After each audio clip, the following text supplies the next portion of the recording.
So I get asked sometimes, Mike, how come you're teaching 3 different strategies? And it's really not 3 different strategies. It's 3 different ways to look at the same strategy, right? As a community, we trade pullbacks, right? You want to identify a trend, right? And you want to get in on the pullback, right? So if you're doing smart money, right? This is how I got this move today. I used smart money.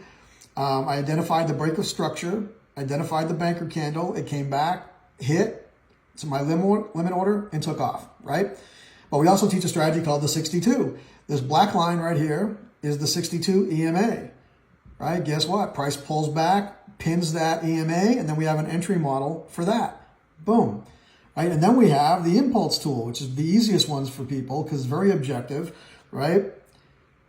Pull back, breaches the cloud, and we have several entry models for that, one of them being a trend line break. Boom. So whether you're doing smart money, the 62, impulse, everybody would have took the same move, right? It's actually a smart money move, but the people who did the 62 or impulse took a smart money move and knew nothing about smart money, right? So people see things different ways. That's why we have 3 different ways of looking at it. They all work. They're all awesome. You just got to dig in and do the work.